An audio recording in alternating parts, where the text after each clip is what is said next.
Então, boa tarde para todo mundo. Estamos aqui no último dia do nosso ciclo tão querido, né? Que a gente fez com muito carinho, com muitas parcerias bacanas e importantes. Nosso ciclo de extensão Diálogos entre Cultura, História e Memória. E eu relembro, né, que a gente fala sempre esse texto inicial, porque tem gente que está assistindo pelo canal também do YouTube, não está necessariamente inscrito e pode estar assistindo o curso aqui pela primeira vez, né? Então, esse ciclo ele faz parte de um projeto maior chamado Produção Cultural, História e Memória. Ele é um projeto de extensão com fomento da coordenação de extensão do IFRJ Campos Nilópolis, um edital específico para incentivo, para fomento a projetos de extensão, e ele vai ter outras ações a partir de abril, além desse ciclo. Tá? A gente, mais para frente, vai voltar a divulgar, mas a gente vai fazer conversas aí, sempre nesse campo da memória, enfim, da história oral, mas com outras ações. Ele é co-realizado por 3 frentes ligadas ao IFRJ Nilópolis, que é o Laboratório de Produção e Gestão Cultural, que é um laboratório que eu coordeno, vinculado ao curso de Produção Cultural, nosso bacharelado, o NEABI, que é o Núcleo de Estudos Afro-Brasileiros e Indígenas, e o Grupo de Pesquisa Territórios e Culturas, que, além de mim, do professor Afonso Celso, das bolsistas, né, que estão aqui com a gente, também fazem parte outros professores, né, a Viviane e o Ricardo Moreno, também vinculados também ao IFRJ Nilópolis. Bom, nós começamos a programação desse ciclo, que tem como objetivo, né, debater as temáticas da memória, né, e da história oral, a importância delas, a relevância, principalmente no cenário contemporâneo, né, onde se dão as disputas claras, né, de qual memória nos representa, de como a gente quer ser apresentado, como que a gente se apropria da própria narrativa, né, para que não seja mais somente objeto da narrativa dos outros. A gente sabe que o poder de nomear, narrar as coisas, denominar o que as coisas são, ele não é um poder qualquer, né? É o poder de instituir realidades e se apropriar, por outro lado, da capacidade de narrar, você escolher como que você quer ser apresentado, apresentar seu grupo, seu território, né? E definir, inclusive, o que deve e o que não deve ser dito, como deve ser contado. E essa discussão toda tem uma pertinência muito grande nos dias de hoje, só a gente lembrar a contemporaneidade desses debates, nas brigas, nas lutas para renomear ruas que prestam homenagens a ditadores, né? Para, por exemplo, discutir a questão dos monumentos a pessoas ligadas à colonização e à tortura, ao racismo, para a reapropriação de bens, por exemplo, que foram apropriados e roubados mesmo no período colonial, que estão hoje em museus europeus, toda a discussão de repatriamento de bens, né? E no caso brasileiro, a gente vem falando, né, não é só uma questão de repatriamento, mas de reapropriação, por exemplo, no caso do Estado brasileiro, que se apropriou por meio da polícia de um acervo de memória, né, das religiões de matriz africana, como a gente vem falando ao longo do curso. Nós começamos o curso aqui na segunda-feira com a aula Memória e Patrimônio Cultural, com a professora Regina Abreu, da Unirio, e também falando a partir da experiência do Observatório do Patrimônio Cultural do Sudeste, projeto que ela coordena muito interessante, né, de debater a questão do patrimônio cultural por meio do diálogo com pesquisadores, né, montando uma rede de pesquisadores e pesquisadoras. No dia 14, na terça-feira, foi um debate Memória, Representação e Poder. Foi o nosso querido Mário de Souza Chagas, diretor do Museu do Folclore, uma das maiores autoridades no mundo no debate sobre museologia social, né, e sobre a questão da memória, também professor da Unirio. Na quarta-feira foi o debate já focado mais na história oral, a relação da história oral com a memória e a documentação, onde a gente teve aqui a Marta Abreu, do Laboratório de História Oral e Imagem da UF, e a Vivian Fonseca, que coordena o Programa de História Oral do CPDOC, o Centro de Pesquisa e Documentação da FGV, Fundação Getúlio Vargas, além de ser professora da UERJ. Ontem nós tivemos também um encontro muito bonito entre Mãe Nilce de Oxum, né, Nilce Naira, ligado ao Ileu Mulu Oxum, uma pessoa que está à frente aí também do Museu Memorial Iadavina, que há 3 gerações, né, essa casa ela preserva a memória dos seus antepassados, pelo menos 3 gerações em termos de objetos, né? Claro que em termos de memória, de ancestralidade, essa herança é muito mais longa. E a gente teve junto também o Idjahuri Cadiuel, que é indígena, poeta, editor, tradutor e antropólogo, né? e que esteve conosco também falando um pouco da sua própria história, da questão da recuperação dessa memória indígena. Ele não é nascido em aldeia, né? Ele tem essa memória a partir do pai dele, é que ele dedica o tema do mestrado, e hoje ele vem desenvolvendo uma série de ações, de pensamentos, de realizando uma série de conjunto de ações, né, também muito rica, como a própria proposta daquela série de pensadores indígenas que foi lançada depois pela Zoug, né, com livros aí do Ailton Krenak, do Jair Dresbel, da Sônia Guajajara, né, enfim, da Eliane Potiguara, de uma série de pensadores e pensadoras indígenas. E ele atualmente está fazendo o doutorado dele na Universidade de São Paulo, né, na parte de antropologia social. E hoje a gente encerra brilhantemente o ciclo com dois personagens que eu tenho uma profunda admiração, dois guerreiros, né, enfim, de uma trajetória em várias frentes, mas que estão aqui representando essa questão da memória e as narrativas em disputa, exatamente dentro desse campo da museologia social, com duas experiências de museus que foram criados e são tocados dentro de territórios de favelas, né? Então, a gente tem o Antônio Carlos Firmino, que está aqui representando toda a sua trajetória, mas especialmente o Museu Sankofa, Memória e História da Rocinha, e o Luiz Antônio de Oliveira, ligado ao SEASM, né, e representando aqui o Museu da Maré. Tá? Então, a gente também está convidando todo mundo para permanecer no final, né, conectado aí pelo YouTube, quem está aqui na sala migrar também para o YouTube, porque nós conseguimos a liberação para passar o filme Nosso Sagrado, foi liberado pelo Fernando, né, da Quiprocó Filmes, que é o diretor e o roteirista, junto com outras pessoas, mas ele essencialmente foi o nosso contato para essa liberação, e um filme que pega bastante a campanha que a gente citou aqui em vários momentos do curso, de reapropriação pelas lideranças religiosas do acervo que estava aprisionado, né,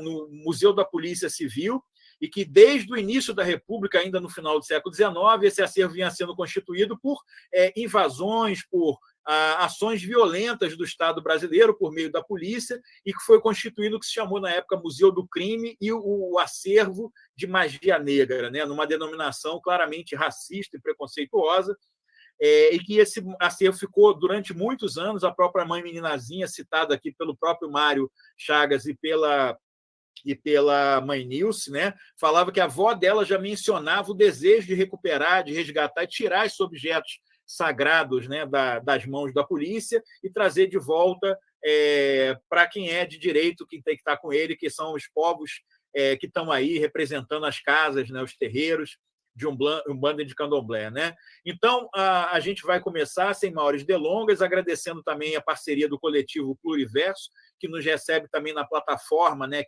onde os materiais prévios estão disponibilizados. A gente disponibilizou vários materiais bacanas antes de cada aula, né, sobre o convidado, sobre os seus projetos, e também a tradução em Libras que a gente está tendo, uma equipe aí coordenada pelo Pablo Amorim, né, com o Davi Vasconcelos, com a Érica Cristina, e tem uma outra pessoa que, por favor, me desculpe, eu não estou lembrado o nome agora, porque entrou depois em função de um problema de agenda de uma das pessoas. Então, a gente vai começar agora pelo Firmino, como a gente combinou previamente. Firmino, você tem aí teu tempo de 20 a 25 minutos que a gente combinou.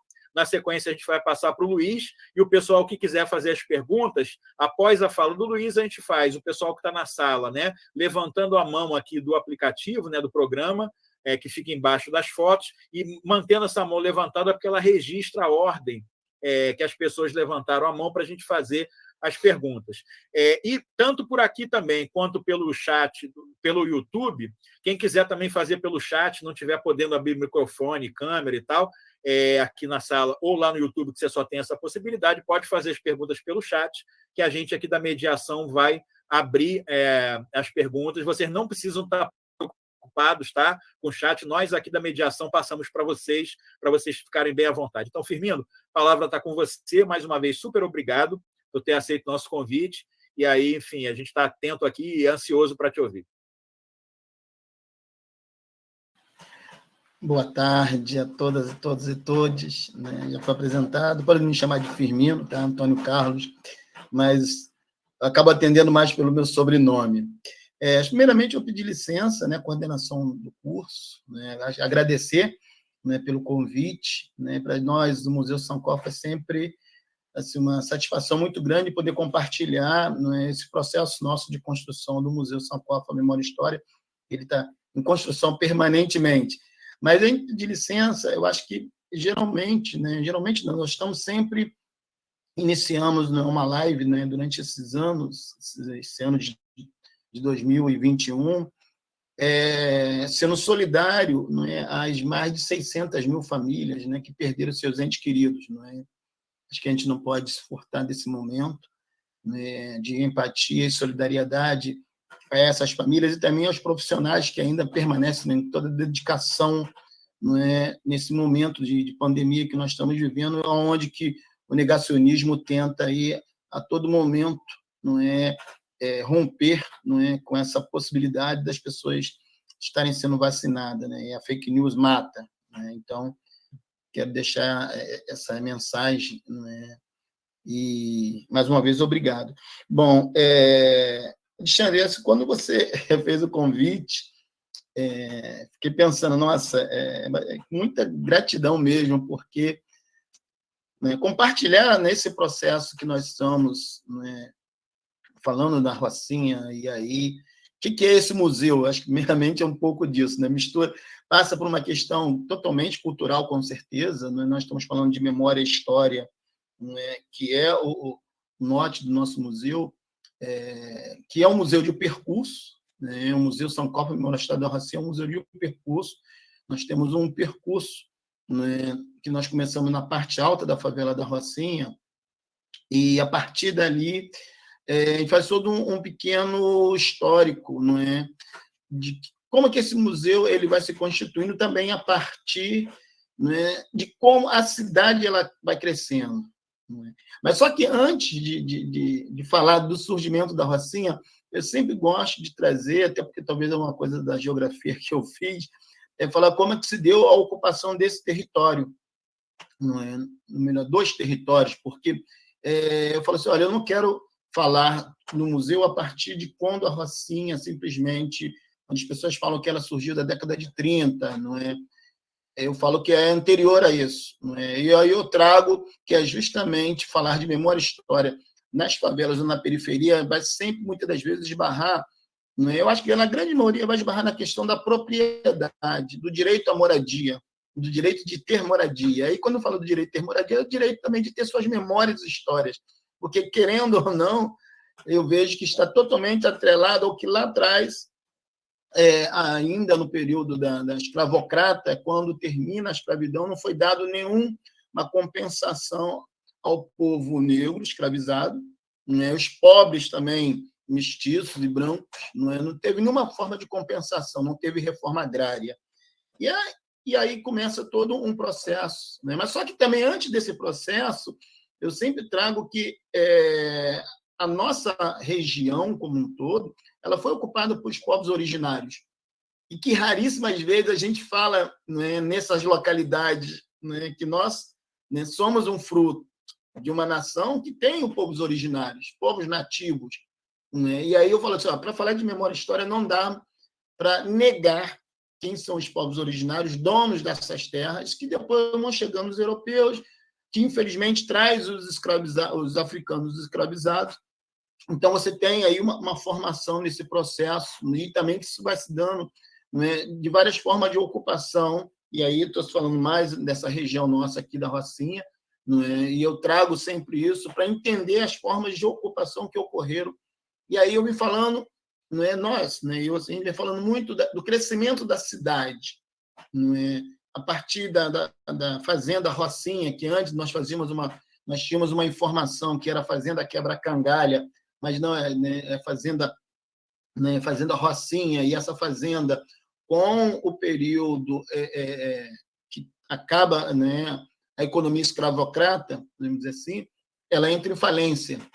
E, entrando em falência, né, ela passa a ser o Banco Castro de Guidão, né, que é um banco, né, onde a família tinha muitos negócios, e, como um banco, quem ganha dinheiro faz o quê? Faz o loteamento dessas terras, isso na década de 20. Né? Só que, dentro desse processo, dessa localidade, já existiam pessoas morando, né, na localidade, porque sempre gosto de trazer, que onde hoje é o Alto Leblon, onde tem um clube campestre, né, ali era o Quilombo das Camélias, né?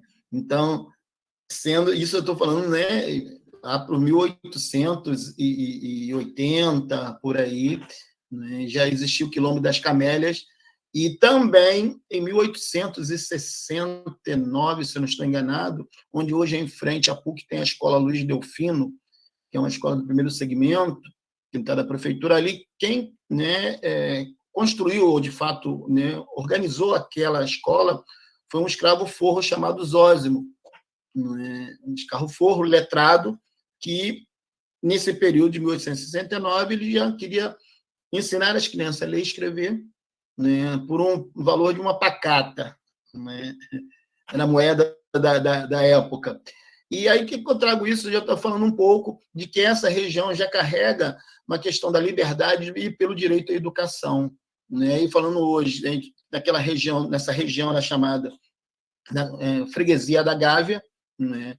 E todo esse processo. Eu gosto sempre de trazer essas informações para a gente entender desse processo de ocupação que foi se dando até chegar, não é, à favela da Rocinha. E aí nós temos todo esse trabalho, não é, que a gente vem se organizando, e aí um material muito rico, que assim, para a gente foi um presente, né, que é uma historiadora, Mariana Costa, que ela, na tese de doutorado dela, pega de 1900, Rocinha em Construção, que é de 1900, né, no início do século passado, até 2000, e ela traz até 2017, mas ela faz só um pequeno, acho que tem uns 2 parágrafos no máximo, e ela faz um recorte muito interessante falando desse processo do crescimento da organização, né, da favela da Rocinha, né? E daí eu falei para a gente, nossa, isso foi uma maravilha, né? Porque isso caiu como uma luva para nós no museu, né? Todo um trabalho que nós estávamos pensando nesse sentido, né? Como nós iríamos realizar, né? Já propondo já para alguns colegas nossos, quem for fazer doutorado, que possa, né, ampliar uma pesquisa aí sobre a Rocinha. E a Mariana Costa, né, nos ajudou já nesse processo. E eu trago, não é, esse processo, falando desse processo de ocupação. Né? Como é que foi se dando essa ocupação? Né? E aí, esse processo de ocupação é também entendendo como que foi se dando esse crescimento da cidade do Rio de Janeiro, e aí nós estamos falando, né, do século passado, e aí desse processo do crescimento da cidade tem a ver também com a questão econômica, né, com a Zona Sul, né, em expansão, né? Então, a Rocinha ela se constitui como favela a partir da década de 30, né? Mas sendo que o mais interessante, né, nesse processo que houve o loteamento, né, o banco faz o loteamento das terras, e nesse período a prefeitura entra com certo embargo, porque alegando que tinha irregularidade, mas os lotes já tinham sido vendidos, né? E o mais interessante é que os lotes tinham sido vendidos, na grande maioria, e muitos outros não. E o interessante é que coincide muito também com o crescimento no industrial, né? A Gávea era um bairro, né, na década de 20 para 30, chamado de Gávea Vermelha, né, em função das suas fábricas. E muitos desses moradores, ou desses trabalhadores, né, buscando morar mais próximo ao trabalho, também começam a ocupar a parte alta da favela da Rocinha.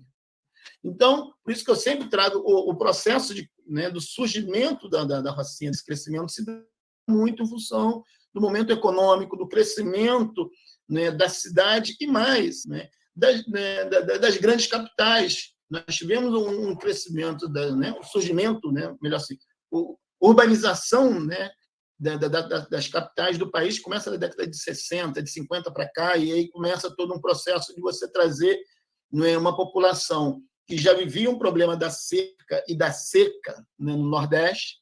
Né? Claro que nós temos aí também um grupo muito grande de cariocas, não é? E não, cariocas não, sul-fluminense, o chamado Papa-Goiabas, não é?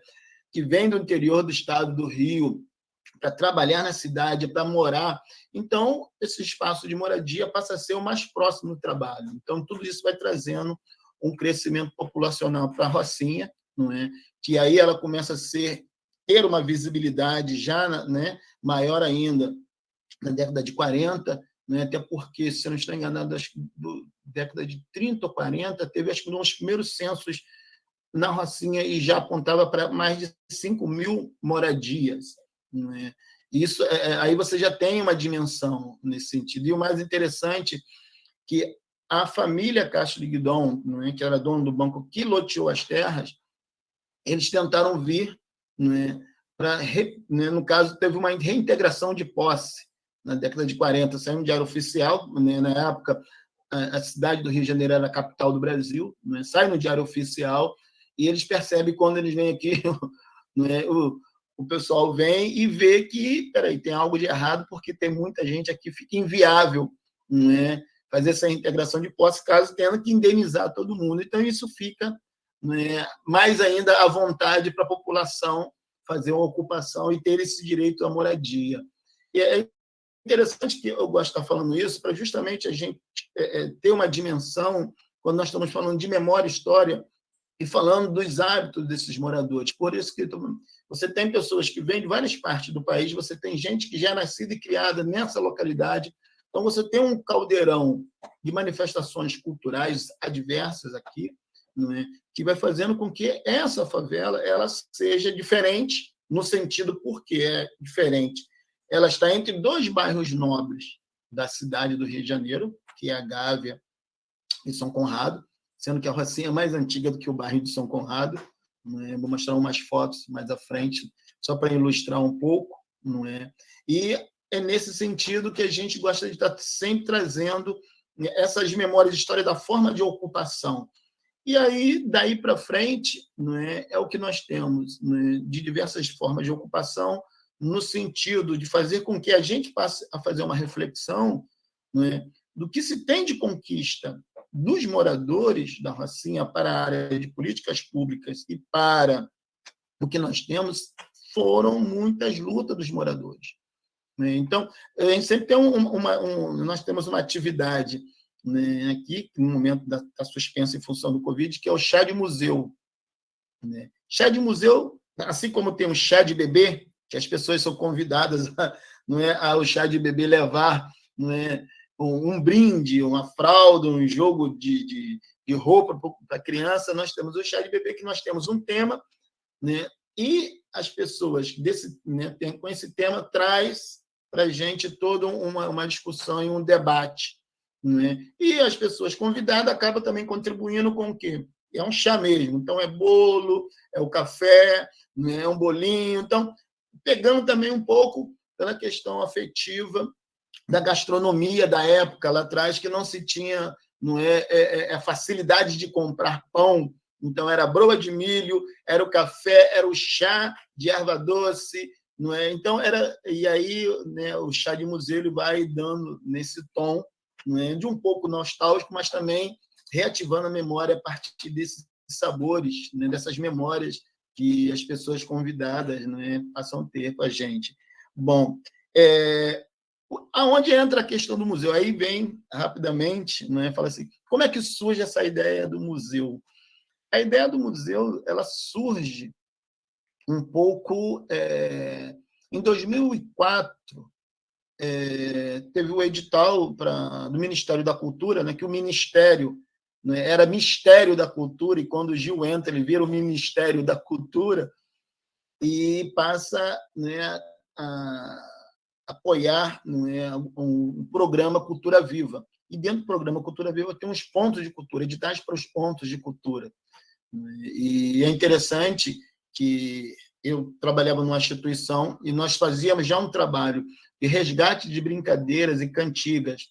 E aí, para não ser concorrente com uma instituição que era parceira nossa, nós escrevemos um projeto em conjunto chamado Centro de Cultura e Educação Lúdica, que era resgate, né, dessas brincadeiras, mas trabalhando em cantigas com os educadores das creches, das escolas, das pré-escolas aqui, justamente porque aquele momento, lá atrás, em 2000, 2004, tinha ainda muito, né, Xuxa, Angélica, uma série de apresentadoras que a gente via que não contribuía muito para o desenvolvimento e crescimento da criançada. Né? Então, a gente na época nós começamos. Isso foi fazendo com que a gente, como Ponto de Cultura, tivesse também contato com várias outras iniciativas, assim como a Maré, que é um ponto de cultura, o Museu da Maré, e aí a gente passa a ter uma relação com várias iniciativas que vêm falando de memória e história. Isso, para a gente, foi muito rico, não é? E continua sendo muito rico, porque começamos a beber de várias fontes. Nós estávamos trabalhando com memória e história, não é? A partir do resgate de brincadeiras com os griots, né? Nós tivemos alguns griots nossos, ainda tem alguns griots que trabalham com a gente, e trazendo uma série de narrativas, não é? Isso foi sendo incorporado às nossas atividades. Porém, em 2007, na Rocinha, nós tivemos uma atividade que foi, na época, com o secretário de Cultura, Luiz Paulo Conde.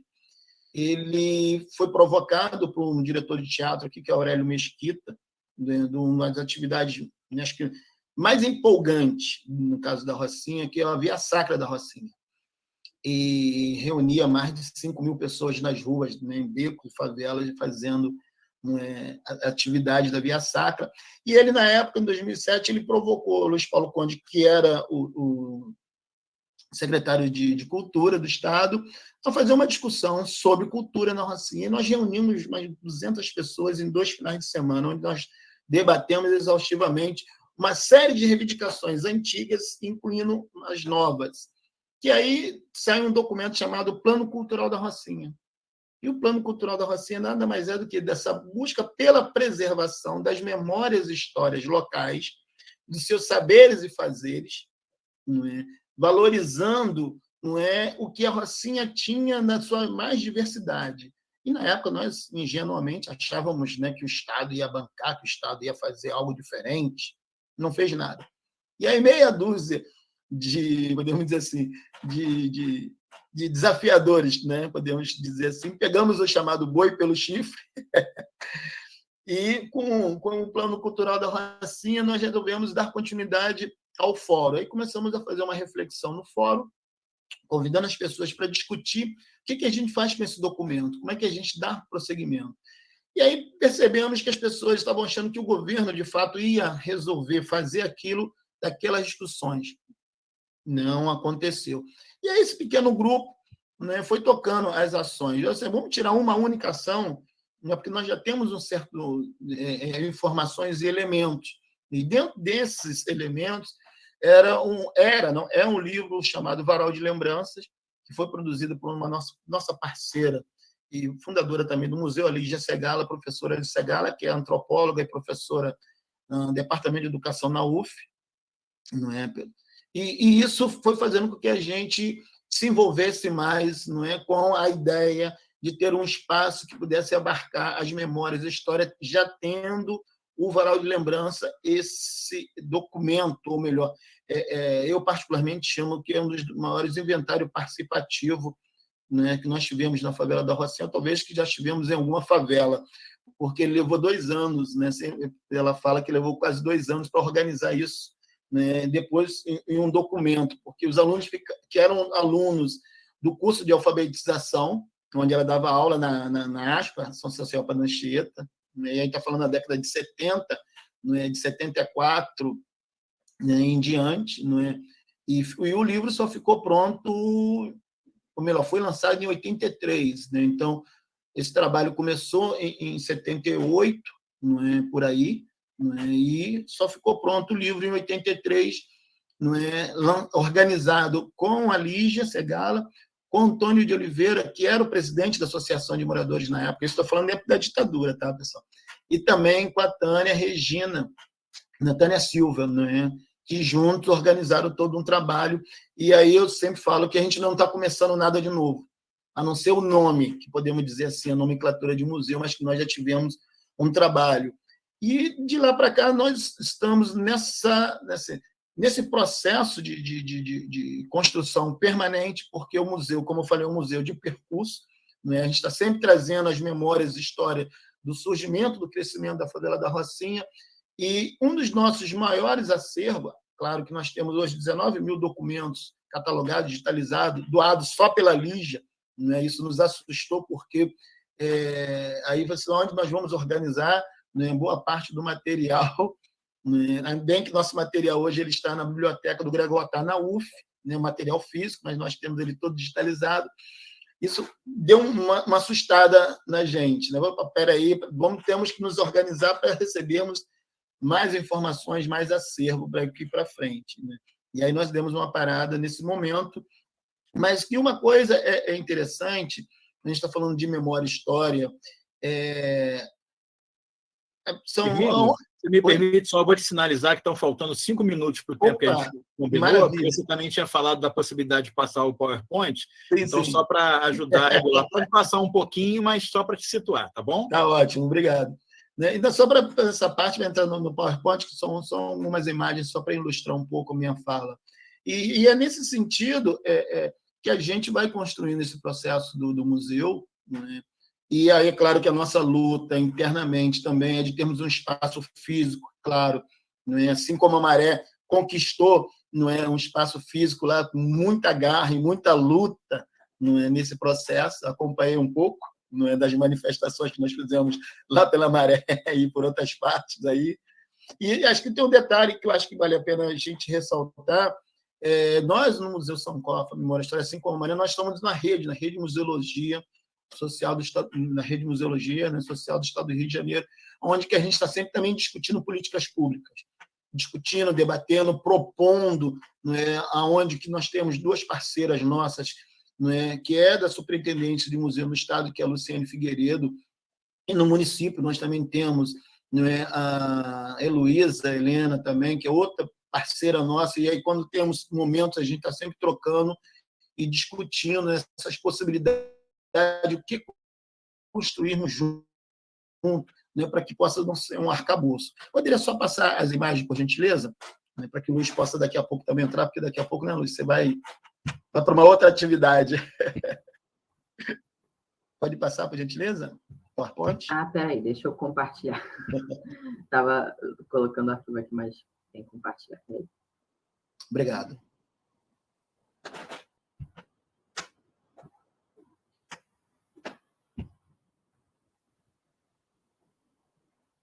Só para avisar, enquanto você está falando, Firmino, a gente está colocando uma série de links aqui, tá? Sobre o Museu Sankofa, sobre a rede de Museologia Social, tanto aqui quanto lá no canal do YouTube também, tá bom? Maravilha, obrigado. O pessoal da rede é fantástico. E mais interessante que a rede ela não está só no estado do Rio, né? Ela também está em outros estados, não é? Opa, aí, a nossa... Então, essa nossa logo, não é?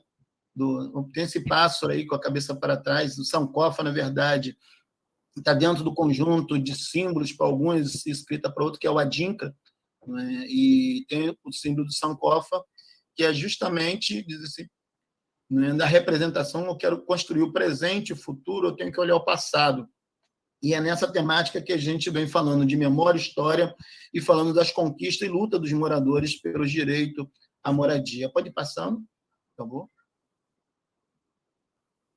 Só um segundinho, que o computador aqui não está ajudando muito. Eu coloquei aqui para... agora foi. Opa. Então, aí, como eu estava comentando, né, a Gávea, nesse período, né, em 1866, já tinha fábrica. Né? E, é claro, quem trabalhava nas fábricas eram os escravizados, na sua grande maioria. Não é? E aí o professor... Mário Blum até fez uma fala interessante numa das lives. A Gávea era um dos bairros mais negros, não é, que se tinha, né? E como é que ela foi se transformando, deixando de ser um bairro negro, se transformando num bairro de classe média, média alta, que quase você não vê negro nesse período da Gávea atualmente, né? Vai passando. E aí, esse é o mapa, né, que eu estava comentando das terras da fazenda Rocinha. Claro que aí tá algumas informações equivocadas, quebra-cangalha, mas é a fazenda Rocinha. Esse mapa foi doado pelo bisneto da família Castro de Guidon. Infelizmente, ele faleceu há uns 4 anos atrás, o João, não é? Pessoa fantástica, muito generosa mesmo, não é? E doou para a gente, não é? E aí a gente está sempre compartilhando para até entender um pouco, né, as terras dessa fazenda e para a gente entender também como é que foi se dando um processo de ocupação, mas no finalzinho vocês vão ver o que é como é que foi se dando essa rocinha. Pode ser, por favor. E onde que é uma topografia muito íngreme, né? Então, no mapa lá tem Rua 1, Rua 2, Rua 3, Rua 4 e a Rua de Janeia. São todos nomes de rua provisórias. Mas o mais interessante é que, nessa parte de cima, né, já queriam fazer um condomínio, né, Gavialândia. Então, né, o processo era de construção de um condomínio, expulsar os pobres, pretos da região e fazer um condomínio nessa localidade. Não é? Pode passar? E aí o jornal Tagarela, não é? Que é um jornal da década de 70, você pode ver que é de 78, agosto de 78, não é? Que já começa, a gente entra numa discussão, que é, como eu falei, o crescimento da cidade para essa região faz com que tenhamos a abertura do túnel. Pode continuar. Que é o túnel Zuzu Ângel, não é? E esse túnel, justamente, com a abertura do túnel, o que acontece? Não fazem uma passarela. E o jornal vem trazer a luta dos moradores por uma passarela, que é o direito de ir e vir, pelo menos. Né? E aí já traz também algumas questões, né, do transporte, não é? Que é justamente esse... que era o que é a Estrada da Gávea? A Estrada da Gávea nada mais era do que um caminho que levava à Praia da Gávea, que hoje é a Praia de São Conrado. E a Estrada da Gávea, ela, de uma certa forma, ela foi rebatizada em 1917. Então, já havia uma grande circulação de pessoas aqui. E aí é o circuito, né, que aí tem uma proposta aí meio desafiadora, quem sabe a gente possa tombar a Estrada da Gávea como patrimônio imaterial, pela importância que ela teve na automobilística internacional. É claro que aí tem a Niemeyer também, que é de 1916, mas a passa mesmo é o Circuito da Gávea, onde que recebe o nome. Pode continuar. Pode passar, por favor. Aí já é dentro da Rocinha, em 1937, na curva do S. Né? Pode passar. Aí é onde que a família Castro de Guidon, né, fez a doação de parte do lote para a igreja, né? Para fazer uma capela, não é nem capela, mentira, é uma igreja, né? Porque a capela já existia, e para ter uma igreja você tinha que ter uma grande população. Então, em 1937, você tinha uma população considerável que deveria ter uma igreja.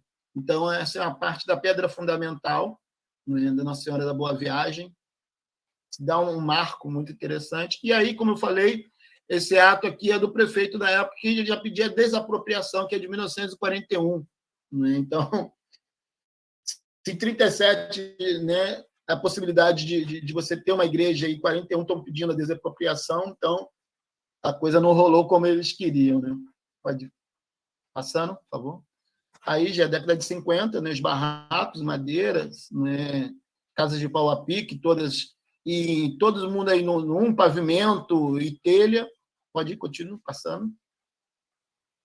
Aí a abertura, como eu falei, do túnel Zuzu Anjo, né, que ele começa em 69 e só termina em 78, né, que é a sua abertura. Passando. De novo, o Jornal Tagarela, acho que eu errei na imagem. Desculpa aí, pessoal. Pode passar, por favor. Então, essa foto à esquerda das pessoas ali é a da Avenida Niemeyer, nesse processo de construção. Então, ao crescimento da cidade, como eu falei, São Conrado, Hotel Sheraton, Hotel Nacional, tudo isso já nesse processo do crescimento, da expansão da cidade, e com isso você vai trazendo mais pessoas para trabalhar e morar onde? Morar o mais próximo do trabalho possível. Pode ir passando.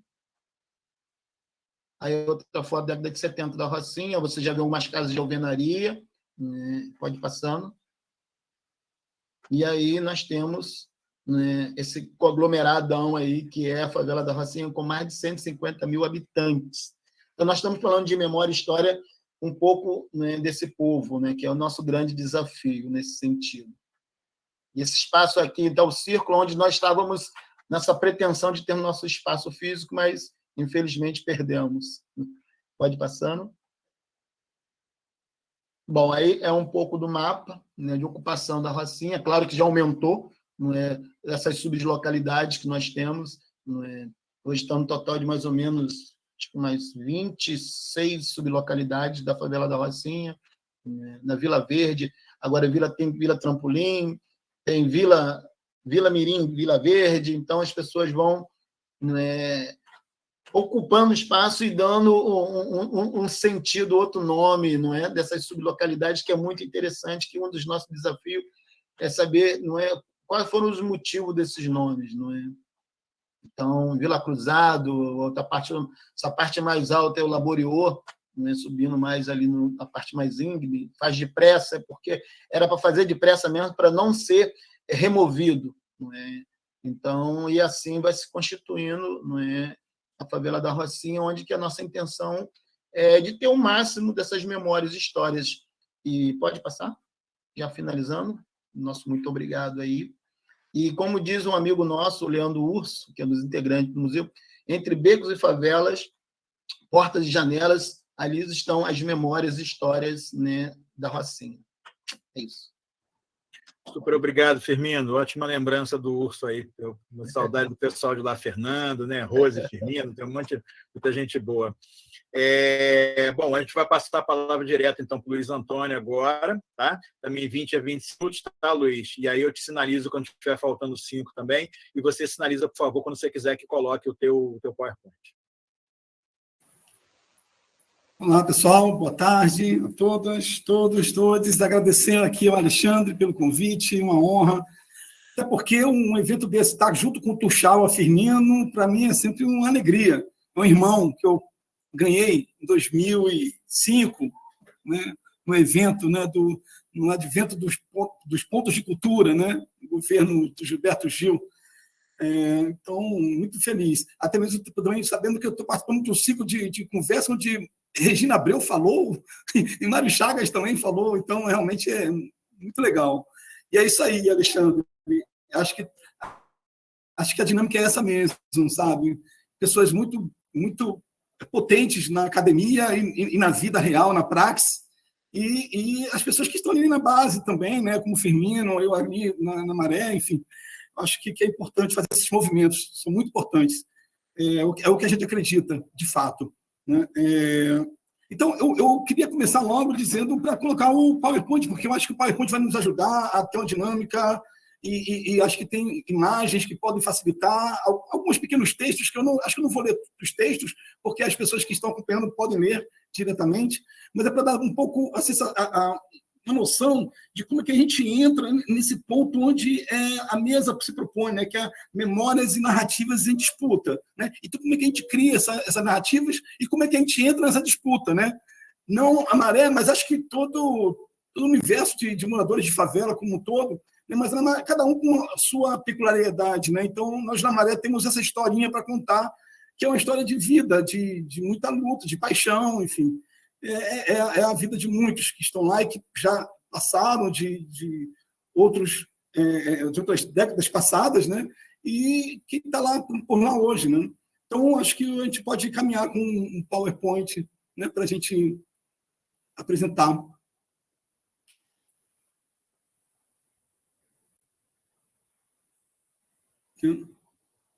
Rebeca, você consegue passar aí ou você quer que eu tente por aqui? Eu estou colocando aqui para compartilhar. Maravilha. Vocês não estão vendo ainda? Não. Qualquer coisa me sinaliza. Acho que agora vai. Agora foi, né? Foi? Legal. Agora foi. A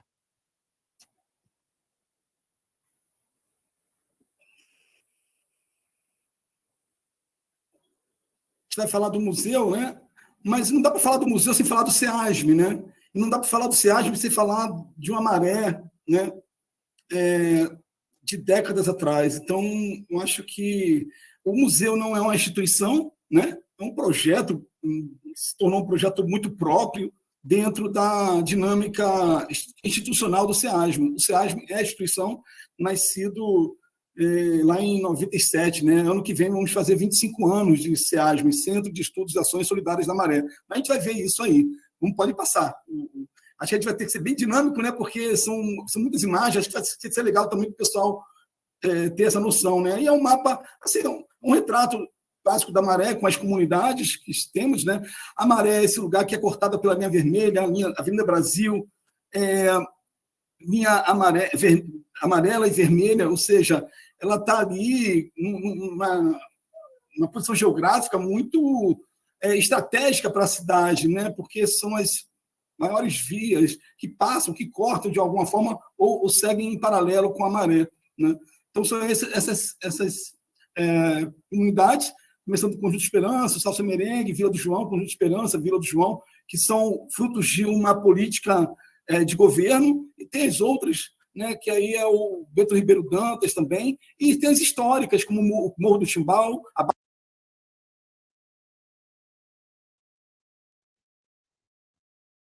Luiz, sumiu o teu som. Fechou teu microfone por algum motivo aí. Opa, esbarrei aqui, enfim. Estou falando um pouco com as mãos aqui, né? E bate aqui. E tem depois também o Parque Alquete Pinto e Praia de Ramos, que ficam mais afastados, né? Mas na composição, na geografia geopolítica, digamos assim, do município, o bairro Maré foi construído a partir desse território aqui que está nesse mapa, né? Mas podemos seguir, né? Década de 40, então eu queria só para tentar a gente fazer esse movimento, né? Construção da Brasil, a construção da cidade universitária, que foi um espaço, um lugar também político, né? A posicionamento da UFRJ ali onde ela é hoje, né? O governo federal, um catete, né? Imagina que uma universidade perto do catete tinha uma questão estratégica ali de manter uma universidade pública um pouco mais afastada, né? Tiveram outros lugares que podiam ser construída a universidade, como criar projetos com pelotismo na própria Lagoa, Rodrigo de Freitas, né? Tinham alguns projetos mirabolantes, mas o projeto que foi vencedor aí para se construir a cidade, a UFRJ, na verdade, a Universidade do Brasil, foi ali naquele lugar onde nós conhecemos hoje, na cidade universitária. E ali é importante dizer que ali a construção da cidade universitária é proveniente de um aterramento de 8 ilhas. Tá? 8 ilhas ali existiam, com fluxo marinho e marítimo, e elas foram aterradas. Então, isso tem a ver com informação. Informação é importante para que todos tenhamos, principalmente para o morador que mora na Maré, né? Porque a informação acaba sendo um aspecto mais de potencial, né, para que o morador tenha condições de se comunicar com a cidade, né? Porque tem muitos lugares que a gente vai e pensam que a poluição da Baía de Guanabara naquela área se deu mais por conta dos moradores que moraram em palafitas. Imagina, né? Então, isso desconstrói um pouco, né? Quando você conhece a história e sabe que ali foi um aterramento de 8 ilhas, você começa a pensar, de fato, no que aconteceu e quem são os verdadeiros responsáveis pela degradação daquela área da Baía de Guanabara, né? Então, acho que é importante a gente ter essas informações, né? Essa memória, essa história, né? Podemos passar. Então, vamos lá, grandes obras, grande fluxo migratório, né? Morar aonde, né? Morar aonde? Então, a gente está falando das palafitas, né? Tem a favelização daquele espaço e é onde você morar, porque migração vindo do Nordeste do Brasil de forma maciça, na década de 40, 30, 40, 50, e aí você tem mão de obra para construir a Avenida Brasil. Aqui uma foto onde, ao fundo, à esquerda, tem o Castelinho Oswaldo Cruz, né, que foi construído, teve o seu término de construção em 1910, 1911. Né? E a outra imagem é a construção da cidade universitária, né, que já é o aterramento de 8 ilhas. Né? Então, para a gente ter essa noção, né, do impacto que aconteceu ali naquela região situada ali na Maré e no seu entorno. Vamos seguir. Algumas imagens, né? Praia do Apicu, aí uma foto do grande Augusto Malta, né, do fotógrafo contratado pela prefeitura da cidade do Rio de Janeiro para fotografar a cidade. Aí temos essa foto aqui mostrando a Maré, né? Ao fundo tem o Morro do Timbal, mas até aí não tinha nenhuma palafita, nenhuma moradia aí na área da Maré. Ao lado, a Ilha do Pinheiro, quando a UFRJ aterra as 8 ilhas, ela deixa uma sobrando, que é essa ilha aqui, onde parece até um balneáriozinho ali, a Ilha do Pinheiro. Hoje, ela, de fato, em 80 ela foi aterrada, mas na década de 40 ela ficou conservada para servir de espaço de pesquisa do Instituto Oswaldo Cruz, né? Então, Por isso que muitos chamavam ela de Ilha dos Macacos, porque se pesquisavam macacos nessa ilha. E aqui embaixo, outras fotos, como a favela do Ralacoco, a construção de uma palafita, né? Como se dava esse processo. Né? Vamos lá, para poder né? Década de 60, então na década de 40, fala, Firmino, teu microfone está aberto. Já desativei. A gente pula para a década de 60, faz um pulo para a década de 60, onde também tivemos grandes impactos naquela área ali da Maré. Política de remoções, né?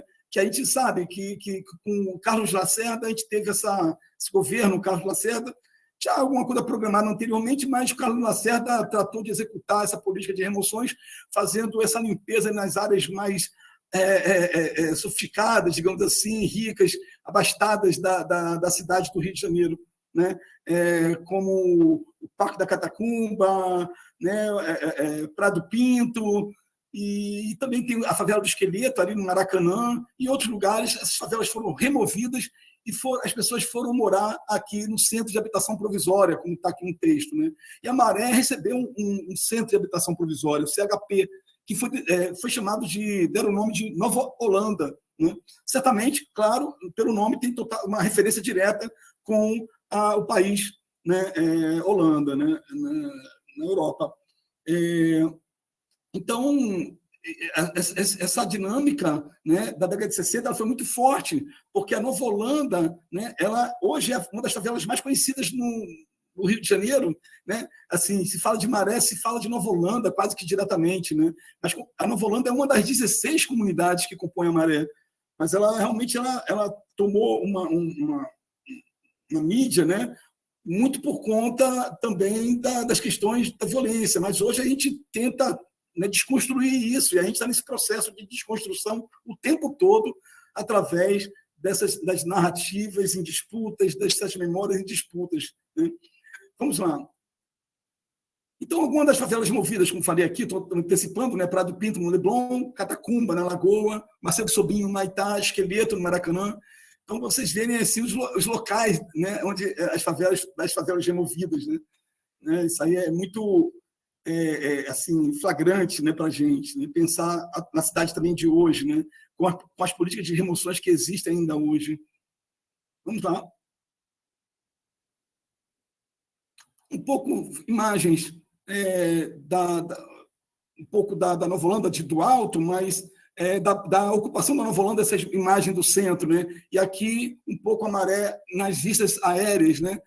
Esse recorte onde tem esse espraiamento, onde tem lá no final, nessa foto, nas duas fotos, existem casas regulares, construídas de forma regular, é o Centro de Habitação Provisória, é onde a gente está vendo essa foto aqui no meio, né? Desses barracos, grandes barracões, né? E para cá, descendo, é todo um espraiamento de palafitas, que cresceu mais ainda do que está na foto, né? As chamadas palafitas, essas casas sobre a água, sobre a maré, sobre o mangue, né? E aqui um pouco, um detalhe da Nova Holanda, aqui essa foto foi tirada na Nova Holanda, são os rolas-rolas, onde as pessoas carregavam suas águas e comercializavam águas para ganhar um sustento, né? Ter o seu sustento carregando água que buscavam do outro lado da variante, que é a Avenida Brasil atualmente. Pode passar. Aí um pouco essa coisa da palafita, né? Não sei, alguns aqui não sei se têm noção do que eram as palafitas na Maré, né? Porque existem palafitas e palafitas, tem as palafitas na região norte do país, né? Nos Ribeirinhas, em outros lugares das regiões do país, mas as palafitas na Maré elas tinham uma especificidade, né? Em função da pobreza, né? Do alto grau de pobreza que existia naquela área da Maré, onde eram construídas palafitas. Eu tenho uma professora da FJ, a Lilian, ela fala, né, que o que a emociona na Maré é que o morador fez o seu chão na Maré, né? Muitos moradores fizeram o seu chão, ou seja, foram aterrando paulatinamente para que as palafitas virassem casas de alvenaria, né? Então, foram anos de muita luta, de muita resistência também, né? Vamos lá. Vamos seguir. Bom, a gente pula para a década de 80, que foi a grande intervenção, né, do governo federal, governo do João Batista de Oliveira Figueiredo, né? Se alguns devem conhecer, que possam fazer história, o último governo da ditadura militar, né? Figueiredo. E ele tinha um projeto enorme que era fazer um aterramento desde o Caju até Caxias, mas só que esse projeto ele diminuiu, então ele ficou só na área da Maré mesmo, né? E justamente para erradicar as palafitas, porque as palafitas naquele momento eram a expressão da miséria nacional, porque as palafitas estavam margeando ali o aeroporto internacional do Galeão, né? As pessoas saíam do aeroporto, viam a Maré, viam as palafitas, né? Então aquilo ali era uma fotografia da cidade que para o governo era muito ruim, muito negativa. E o governo federal fez esse movimento de erradicação das palafitas e construiu, assim, outras comunidades, né? As comunidades mais recentes da década de 80, né? na Maré. Então, enfim, era isso, né? Está aqui escrito que erradicava as palafitas que margeavam a Baixo Sapateiro, Parque Maré, Parque União. Eu aproveito para dizer que eu sou nascido e criado no Parque União, né? Naquela favela onde tem, logo na entrada da ilha, assim, a curva para entrar para a ilha, né? Então, eu sou nascido e criado, sou cria do Parque União. Atualmente não moro, hoje em dia não moro mais na Maré, né? Mas meu campo de ação, de militância, enfim, de doação é a Maré, estou lá quase que diariamente, né? Então, aquela história que se fala, né, que é clichê, né? Eu saio da Maré, mas a Maré não saiu de dentro de mim, enfim, mas essa história de você tentar continuar uma história de desconstrução de muitas questões que afligem o morador da Maré e das favelas como um todo. Pode passar. E aí, sim, e aí foi criado, né, o Conjunto Esperança, a Vila do Pinheiro, o Conjunto Pinheiro, o aterramento aqui nessa foto, né, a parte aterrada, a Ilha do Pinheiro, que sobreviveu lá na década de 40, na construção da cidade universitária, em 80 ela foi aterrada. Essa ilha aqui, que hoje é o Parque Ecológico da Maré, ou Mata da Maré, tem alguns nomes. Inclusive, o SEASM tem um filme muito bacana sobre a mata, alguns depoimentos muito preciosos, falando da mata, do ponto de vista biológico, do climático, do ponto de vista de quem mora ali ao redor da mata, né? Então, são essas comunidades que surgem a partir das remoções das palafitas, né? Já no último governo militar, como falei, né? E o Mário Andreasa, que trabalhou isso tudo, né? E o Mário Andreasa era um forte concorrente a disputar o colégio eleitoral, mas ele sofreu um baque, e por isso que dizem que ele pode ter o seu falecimento em função de também contribuindo uma grande depressão, porque acabou que foi Paulo Maluf que disputou o colégio eleitoral lá com Tancredo Neves, né? E o Tancredo Neves saiu vitorioso, só que não conseguiu ser empossado como presidente, e tivemos, então, o Sarney. Então, a história, né, que conta muita coisa, a partir da Maré também, né, aproveitando essa palhinha para isso. Vamos lá, gente, com a década de 90, aí já uma questão da construção da linha vermelha, né, o grande trecho da Baía de Guanabara e da Maré, todos nós, acho que quem mora no Rio conhece bem, né, a construção de novos conjuntos habitacionais que foram construídos também já na década de 90, não só na década de 80, e a construção da linha amarela depois, quase que no final, que ligando a cidade universitária à Barra da Tijuca, cortando a Maré, né? Mais uma via ali importantíssima ali naquele entorno ali da Maré, que corta o Morro do Tibau e a Vila do Pinheiro. Podemos lá seguir? A Maré vai crescendo, enfim. Aí onde tinham partes com palafita, aí foram construídas a Vila Olímpica aqui da Maré, né? Aí tem essa foto aqui que já mostrando a construção, a foto à direita já, né, mostrando o Morro do Timbau ao fundo, mas a construção e os CIEPs aqui na foto da esquerda de baixo, com a lona cultural, um conjunto habitacional aqui também, né? O Nova Maré, né? Então, a Maré vai crescendo, né?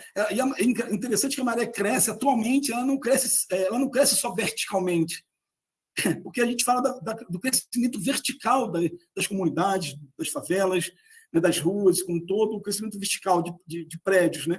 mas, por incrível que pareça, a maré consegue também, aos poucos, crescendo horizontalmente, né? É impressionante isso. Vamos lá, para a próxima. O bairro Maré. Então, a gente vai falar... A gente está falando de narrativas, né? Então, vamos lá, porque acho que isso é muito importante, né? Que a lei municipal de 19 de janeiro de 94, na gestão do César Maia, transforma a Maré no bairro. O ajuntamento dessas 16 favelas e conjuntos populares que antes integravam Penha, Ramos, Bom Sucesso, Manguinhos, né? Segundo o censo de 2010, que é um censo que foi muito importante para a Maré, ela contava com 135 mil moradores, a Maré. Hoje, a gente conta a Maré com em torno de 140, entre 140 a 145 mil habitantes, né? Eu, por exemplo, nasci no Parque União, e quando eu falo Parque União, eu morava em Bom Sucesso, né? Bom Sucesso era do outro lado do Brasil. Quem morava no conjunto Esperança falava que morava em Manguinhos. Quem morava na Roquete Pinto falava que morava em Ramos, né? Então tinha essa relação com o bairro, até porque ajudava a gente na dinâmica das sociabilidades, né? Nos espaços de trabalho, das universidades, porque eu não dizia que morava na Maré, eu dizia que morava em Bom Sucesso.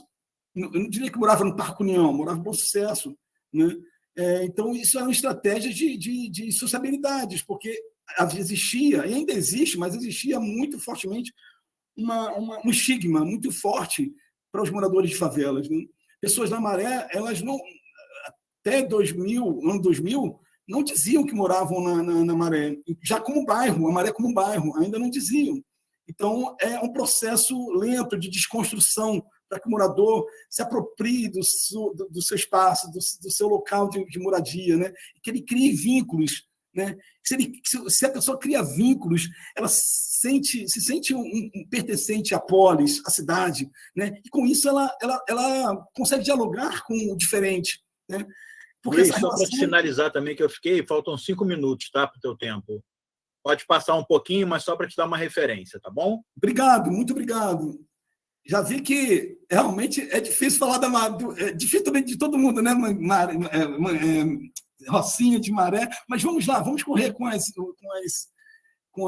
imagens. Então, é o CEASM, é o Centro de Ações Solidárias da Maré, é a instituição que nasceu em 1997, na Maré, com o propósito de trabalhar o pré-vestibular com os alunos, né? Para fazer com que alunos da Maré conseguissem acessar a universidade. Naquele ano de 97, se viu que 0,6% de pessoas moradoras da Maré tinham acesso à universidade pública ou particular. Então, era importante incidir nessa questão. Pode passar. Aí está o CEASM, que é no Morro do Timbal, essa está no nosso coração ali, é o espaço que abrigou tudo desde o início, né? E hoje, né, é um importante espaço ali na Maré, uma importante referência. Vamos lá. Vamos passar. Aí já é o Museu da Maré, enfim, caímos no museu, né? Então, bem-vindos ao Museu da Maré. Tem essa foto, tem essa foto não, né? É uma foto, mas é uma foto de um grafite que foi feito quando a gente recebeu pontos de memória do Brasil inteiro, quando o Firmino falou aí, né? 12 pontos de memória do Brasil inteiro foram lá no museu. A gente ficou 4 dias lá, ocupando o espaço do museu e fazendo um encontro, né, de muita qualidade, 4 dias lá no Museu da Maré. Desde o norte do país ao sul, todas essas regiões estiveram no museu. Pode passar. O Museu da Maré, Palafita, que é esse centro, que é essa imagem emblemática, e é esse objeto que está na exposição, que é um objeto em tamanho natural, que é visitado, é para entrar na concepção museológica em 2005, quando a gente estava pensando no museu, a gente pensou na palafita, assim, a palafita que as pessoas pudessem ver por fora. Não, a gente brigou muito com essa história, sabe? Não, vamos construir uma palafita que as pessoas possam entrar, visitar, para ser algo que tenha uma identificação direta, né? Pode passar. Museu em 12 tempos. Tá? A concepção do museu é o fluxo-refluxo, né? É uma coisa que não termina, né? Que não para. Os 12 tempos do calendário, as 12 horas do relógio,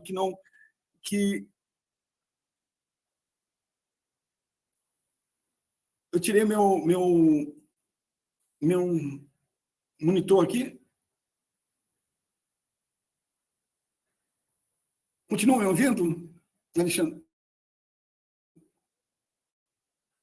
Estamos Sim, te dá ouvindo para te ouvir. bem. A tua imagem que você tirou, mas teu áudio a gente consegue.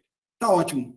Então, essa dinâmica da concepção da exposição do Museu da Maré, né? E ela foi feita pensando em 12 tempos, que na verdade são muitos tempos, mas a gente pensou em 12 tempos para construir uma narrativa que trate da Maré como um espaço legítimo dentro da cidade. E esse espaço a gente dialoga e mostra para que veio a Maré, para que veio os territórios favelizados, para que veio a população do Nordeste, de outras partes do país, ocupar um espaço na cidade grande. Não porque elas queriam, naturalmente, todos sabemos, né? Porque estavam saindo de uma seca, de regiões de luta, vindo para a cidade grande conseguir dinheiro para mandar dinheiro para as suas famílias no Nordeste, em outros lugares. Então, é uma história que a gente pensou na narrativa a ser criada para nos ajudar e ajudar a quem visitasse o museu. Pode passar. Há uma maquete do museu feita com muito carinho pelo cenógrafo do museu, Marcelo Vieira. Depois que nós fizemos a concepção, ele nos trouxe essa maquete, que foi 90% do que é hoje a exposição, né? Então, a gente tem muito carinho por essa maquete hoje lá no museu. Pode passar. Aí, o tempo da água são os tempos do museu, né? Os tempos que a gente conseguiu definir na exposição. Aí, o tempo da água é o primeiro tempo, né? É o primeiro tempo que faz com que, né, tem a ver com a coisa do contraponto à seca, mas também com a cidade do Rio, né? A cidade do Rio de Janeiro é uma cidade que lida com o mar, que lida com, né, com Bahia de Guanabara, que tem o mar ali, a água, né, muito na sua história, né, está em seu cerne, né, a água em relação à cidade do Rio de Janeiro. Mas podemos passar. Aí tem o tempo da migração, que é esse espaço aí, né? A gente quis retratar um pouco essa imagem do pau a pique, né? desse saibro, né? Dessa cor, né? da seca. Tem histórias muito legais aí nesse tempo. Pode passar. Um pouco o tempo da casa, que é a palafita, né? A palafita é o tempo da casa. Aí ela numa exposição, pessoas que entram e visitam. É importante dizer que muitos dos objetos foram doados por moradores, a maioria dos objetos foram doados por moradores, e a arrumação desse barraco aí, ela foi feita com moradores que moraram nas palafitas, né? Então, a gente fez questão que os senhores pudessem ajudar na arrumação dessa casa aí, com o Marcelo Vieira, o cenógrafo, e o Marquito também, que é o arquiteto que atua conosco lá, participaram desse momento com elas, né? Um momento de muita emoção, inclusive, né, com elas arrumando esse espaço aí, um lugar onde elas moraram, né, na década de 70. Né? Então, foi bem interessante. Pode passar. Tempo da resistência, que é um pouco, a gente coloca algumas imagens, tem a imagem do Mário Andreasa, tem a imagem do diálogo dos moradores com o Mário Andreasa, com representantes do governo. Olha, vocês vão tirar a palafita, mas não vão tirar só as palafitas, só vão tirar as palafitas, né? Porque o pessoal falava, vão tirar as casas de alvenaria também. Não, mas vamos segurar a retirada das palafitas. Então, foi todo um movimento, um cuidado para que o governo não fizesse algo além do que ele tinha falado, ou seja, retirar só as palafitas, porque tinha uma conversa por trás dos panos que poderiam tirar também casas de alvenaria. E aí foi todo cuidado, uma resistência, os moradores se prepararam para que isso não acontecesse. Pode passar. Tempo do trabalho é uma dinâmica que, enfim, a gente achou importante trabalhar na concepção do museu, com os moradores. Pode passar.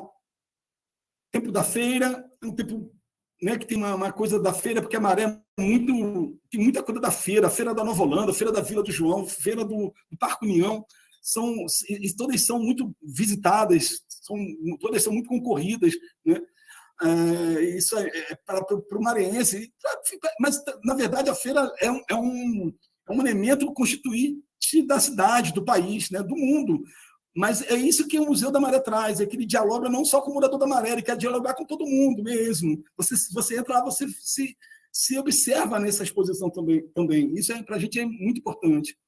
Luiz, sabe o que eu vou te sugerir? Porque para a gente guardar um tempinho, até porque a gente vai acabar um pouquinho mais cedo hoje para a conversa, se você poderia ir até o slide que termina de apresentar os tempos, E aí depois a gente abrir isso para conversa. Perfeito. Pode ser? O tempo da festa, que hoje não temos mais na Maré, né? Pode passar. Tempo do comércio, esse tempo do comércio foi todo esse material que está no tempo do comércio foi uma doação do pai da Marielle, né? Porque essa lojinha era do avô da Marielle Franco, né? Então, quando ele faleceu, ele doou todo esse material para o Museu da Maré. Aí o tempo do cotidiano, que é um tempo muito legal, é o tempo da fé, é um tempo muito importante dentro do museu. O tempo da criança, né? Acho que foi importante fazer esse tempo, né? do espaço. Pode passar. Acabou aqui? Porque não está passando. Tempo do medo não rola, não? Tempo do medo? Deixa eu ver aqui. Não, tudo bem. Se não tiver tempo do medo, não. Acho que meu computador travou. Ficou com medo. Aí, ó. Pronto, aí, ó. O tempo do medo, né? O tempo do medo, que é esse tempo que trata do medo, que é um medo que existia na década de 60, de 70, que era o medo da enchente, da remoção, né? Do rato, né? Mordendo as crianças enquanto dormiam. E hoje é o tempo do medo da violência, da morte bruta, da tal chamada bala perdida, né? Então, para o morador das favelas, é o tempo do medo que, infelizmente, existe até hoje, né? Bom, mas a gente pode parar por aqui, porque tem outras fotos de estatísticas e também pode ir passando, mas eu não vou falar sobre isso. Mas só para finalizar, Alexandre, porque eu acho que é importante dizer que esse trabalho que a gente está expondo aqui no PowerPoint, ele mesmo quer construir essa narrativa para pôr em disputa, sabe? A narrativa da cidade, a narrativa de quem tem direito à habitação e quem tem direito a viver na cidade sem ser subjugado, sem ser estigmatizado, né? Por conta do seu, a gente chama muito hoje, né? Por conta do seu CEP, né? A gente entende que isso não é adequado, que isso não é correto, que acho que temos que fazer um movimento de desconstrução contínuo disso, seja o Firmino, com toda a equipe lá, com todos os moradores da Rocinha, no Pavãozinho, em comunidades periféricas. Eu acho que a gente tem que caminhar com isso. Eu acho que o museu também ele serviu muito para isso, né, o Museu da Maré. Como foi uma invenção ali na década de 2006, você viu como uma pequena referência para alguns movimentos, porque tinha movimentos de memória, mas quando viu que lá na Maré, que tinha memória feita, construiu um museu, isso sacudiu um pouco, né? E aí fez um movimento para que todo mundo tem que fazer um museu, vamos fazer um museu, acho que é importante, porque o museu é esse museu contra-hegemônico, né? Que tem uma narrativa que dialoga com a cidade, mas ao mesmo tempo quer provocar a cidade, né? E eu acho que é importante ter os intelectuais como Mário Chagas, Regina Abreu e muitos outros trabalhando isso, e na outra ponta também temos lá na base, no território, pessoas produzindo isso, em diálogo, né? Eu acho que isso é fundamental. Eu acho que também para dizer que, como o Firmino falou ali dos pontos de memória, que começaram lá em 2010 com 12 pontos de memória, hoje são 148 pontos de memória espalhados pelo Brasil todo, né? E 13 pontos de memória no exterior, lá no exterior, pontos de memória que tem referência com o país, com o Brasil. Então, pensar na memória, eu acho que o Mário Chagas deve ter falado muito sobre isso, muito bem, inclusive, a memória como um agente transformador, como uma chave, né, de transformação para muitas questões, principalmente a questão subjetiva, que é diretamente ligada aos próprios moradores. Finalizando, para mim, é perceber que o morador que entra num espaço como museu, ele sai com algo diferente, ele sai com outra percepção da Maré, da favela onde ele mora.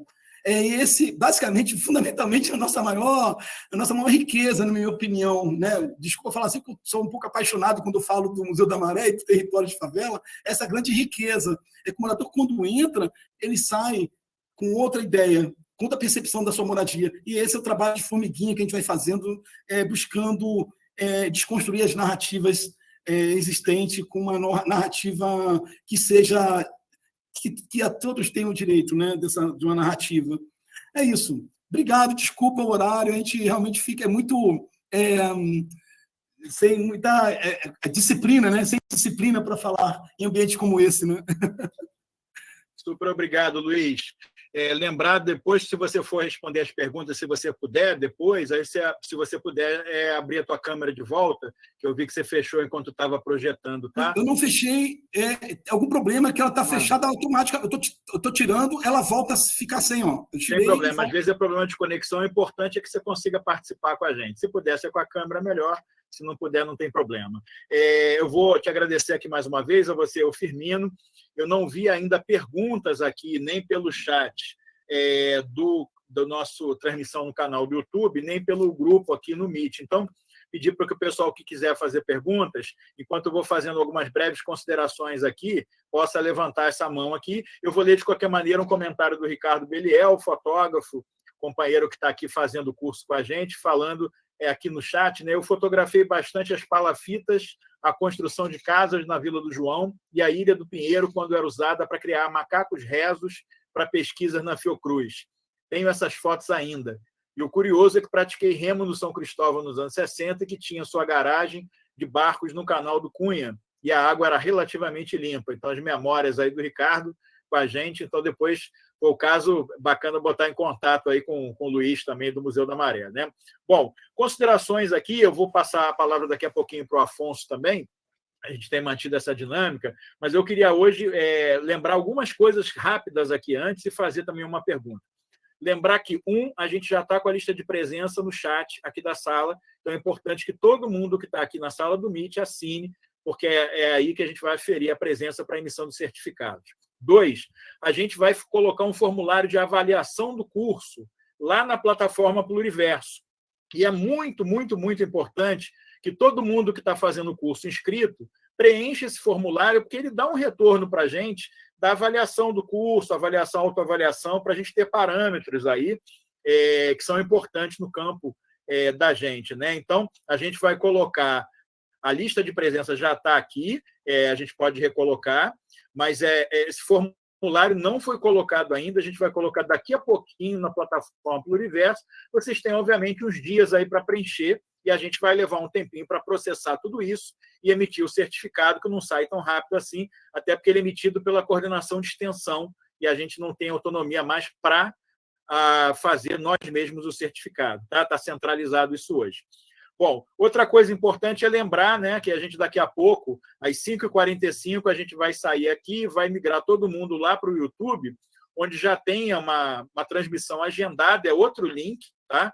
Não é o mesmo link aqui da conversa, é só entrar de novo na página da coordenação de extensão do IFRJ Nilópolis, que vai ter lá já o agendamento para conversa sobre o filme que a gente vai passar, que é o Nosso Sagrado, e após o filme, que só tem 30 minutos, é um filme de curta duração, a gente vai passar Só corrigindo, Afonso, o nome do filme é Nosso Sagrado, tá? Não é Liberte, não. Liberte era a campanha que foi feita, mas o filme chama Nosso Sagrado. Está aqui no link, né? E a gente tem um link direto também, Afonso, se você puder colocar, tem um link direto para o filme. Eu posso colocar aqui também, se for o caso, tá? A pergunta que eu iria fazer, eu vou copiar aqui o link e já coloco. O link direto aqui. Opa, desculpa, espera aí. O link direto para a exibição do filme é esse aqui, tá? Bom, voltando aqui, então, eu queria rapidamente perguntar ao Luiz. O Luiz está falando que tem um pouquinho mais de tempo, né? Queria ter que representar o SEASM no evento, foi cancelado em função da chuva, que bom, então ele pode ficar um pouquinho mais aqui com a gente. O que eu queria perguntar para o Firmino e para o Luiz é o seguinte: que diferenças? É claro que há museus e museus, depende da instituição e depende da equipe, das pessoas que estão à frente das instituições. Isso tudo é muito subjetivo e não dá para a gente fazer uma fala que seja desqualificante dos museus ou generalista ao extremo. Mas que diferenças, no geral, vocês dois sentem em relação a outras propostas de museus que não são essas, né?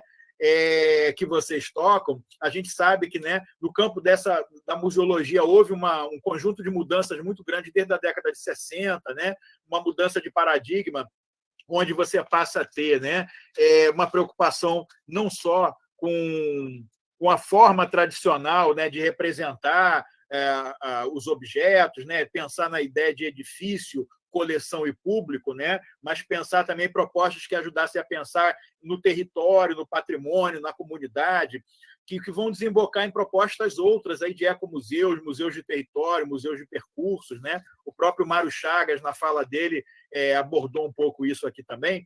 Então, eu queria que vocês refletissem um pouco para a gente aqui que diferenças na prática vocês sentem, vocês veem em relação a outras propostas de museu mais convencionais e o que vocês fazem hoje e que, na adoção desse modelo que vocês têm, permite vocês mostrarem que talvez não fosse possível numa estrutura de museu tradicional. A gente sabe que o Museu da Maré, como o Luiz mostrou, tem sede, né? O Museu da Rocinha, Sankofa, ainda está batalhando, correndo atrás para essa sede, é um museu de percurso, né? Mas são propostas que, de alguma maneira, embora diferentes, encontram essa possibilidade da narrativa a partir do território, né? Com protagonismo local. Eu queria que vocês refletissem um pouco isso, o que vocês conseguem fazer, quais são os avanços que vocês conseguem nesse tipo de proposta de museu, que talvez não fosse possível numa proposta de um museu mais convencional. E queria passar para o Afonso, saber se ele quer fazer uma pergunta, uma colocação, que a gente já fecha um primeiro bloco, e aí passa o espaço para vocês responderem. Obrigado, Alexandre. E agradecer, né, ao Luiz Antônio, ao Firmino também, acho que foram duas falas que ajudaram muito, né, a gente a pensar o curso e a gente a pensar sobre essa questão da importância do reconhecimento da história, do reconhecimento do território, né, da história do território e do envolvimento, né, da comunidade local, né, para a construção e para a permanência, né? Não basta o momento de fundação, mas dá para a permanência desses espaços, né? Só um comentário muito rápido, né? E aí uma pergunta, na verdade, uma pergunta muito, muito pontual. Maré e Rocinha, né? Elas são a comunidade que tem uma organização popular muito forte, tem movimentos, né? Muito politizados. E aí a pergunta a que vocês atribuem essa grande politização, né, dessas duas comunidades, e se essa mobilização política ela acaba refletindo nesses movimentos que vocês trouxeram, né, de construção, formação e enraizamento da memória local, né, e da história local. Essa é a pergunta, e mais uma vez agradecer a presença de vocês aqui. Luiz, posso começar a responder ou você responde, Luiz? Pode você, filho. Vai em frente aí que eu vou tentar ver meu áudio aqui, que eu não sei o que aconteceu. Tá bom. Então, Alexandre, acho que eu vou começar de trás para frente, do Afonso. Eu acho que essa questão da mobilização e politização, eu tenho mais ou menos 30 anos morando na Rocinha, né? E o que me trouxe, né, a morar na Rocinha foi o pré-vestibular para negros e carentes, né, em 94, né, quando meu grupo de amigos, né, fazia parte do mesmo movimento de jovens trabalhadores, né, e trabalhadoras, e fomos retomar os estudos, e aí fomos buscar um pré-vestibular para ingressar na universidade, direito nosso, a gente discutia muito, e fomos para a Baixada. Quando começou os pré na Baixada, não conseguimos vaga, e aí ficamos sabendo que na Rocinha tinha um pré-vestibular. E aí eu vim para a Rocinha, né, estudar, só os finais de semana, era sábado e domingo estudando no pré-vestibular. Trabalhava a semana toda e estudava só os finais de semana, né, sábado até umas 4, 5 horas, 6 horas da tarde, e domingo até umas 2 ou 3 horas. Né? Foram 2 anos, mais ou menos. Né? Bom, eu acho que, no meu ponto de vista, esse contato que eu tive com as pessoas do pré-vestibular, que eram uma galera muito politizada, que já vinha de vários movimentos de luta, né, contra as remoções, pelos direitos, a ter o direito, né, e aí, né, isso vem somando, como eu falei, no livro Varal de Lembrança, vem trazendo toda uma trajetória dos moradores de luta por direito. Né? E aí, o Luiz falando na questão dos tempos, no livro Varal de Lembrança fala de tempos, são 7 tempos. não é, no livro de lembrança. Ele fala de vários tempos, não é, que tem a ver com a luta o tempo todo dos moradores pelo direito nesse sentido. E eu acho que isso também foi contribuindo para que eu já vinha de uma trajetória de luta e mobilização, encontrando aqui uma galera muito boa, aguerrida também, não é? Inclusive no pré-vestibular, que for fazendo parte, dando aula, a gente se envolvendo com várias ações internas na Rocinha. E isso também acaba, de uma certa forma, contribuindo, né? E quando eu falei que eu trabalhei numa instituição que foi uma das mais antigas na Rocinha, que é a ASPA, São Céu Anchieta, né? Ali era um arcabouço de uma galera que vinha lutando da década de 50, 60, né? Contra as remoções, alguns, né, que já tinham sido removidos de outras favelas. Não é? Então, isso, de uma certa forma, está dentro, não é, da formação, não é, do grupo de pessoas do museu.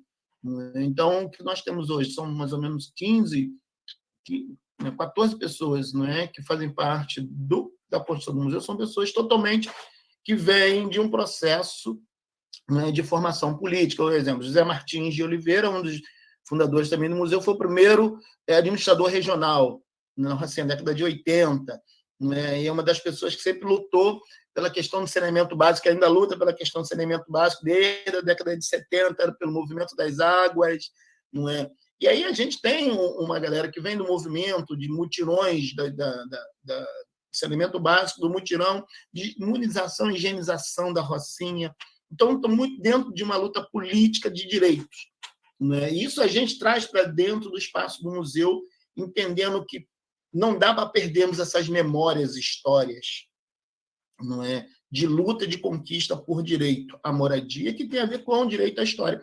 E aí, já entrando, talvez, já na pergunta do Alexandre, aí eu acho que não tem a ver com a questão das narrativas, porque os museus tradicionais, não é, os museus que existem oficialmente, podemos dizer assim, são museus que carregam, não é, todo o arcabouço, não é, do colonizador, do opressor, né, de quem estrupou, de quem matou, de quem exterminou. Né? Então, o povo não consegue se ver. Por mais que o povo vá a esses museus, eles não conseguem se ver nesses espaços, sendo representados. Por mais que tenha um Museu do Índio, mas ainda está muito aquém. Por mais que tenha alguma representação no museu afro e alguma coisa, ainda está...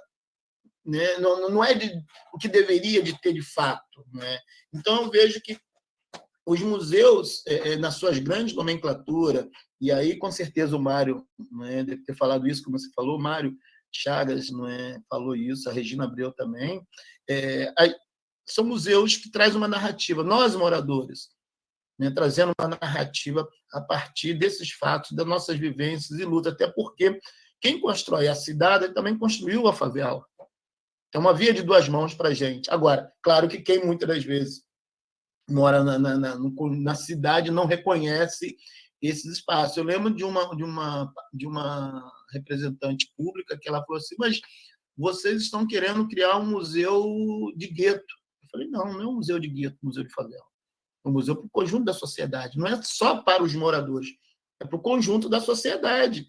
Não é? É uma via de duas mãos. As pessoas têm que visitar os museus, visitar essas narrativas.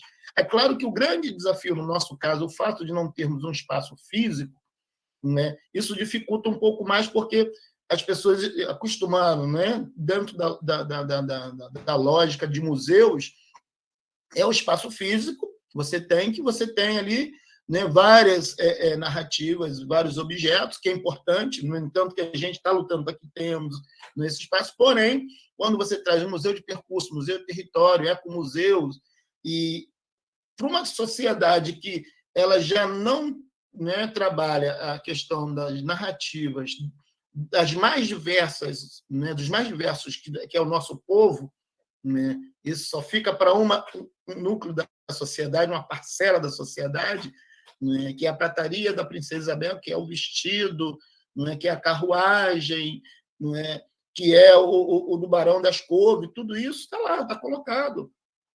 Agora, da população em si, que construiu o país, a cidade, não é? E que ele não tem espaço nesses museus, é mais do que legítimo, não é? Termos esse espaço a partir de nós mesmos, não é? Nós contando, né, as nossas memórias, histórias, e de diversas formas possíveis. E aí uma das coisas que, quando a gente faz o chá de museu, assim, a gente fala assim, aqui não tem mentira nem verdade.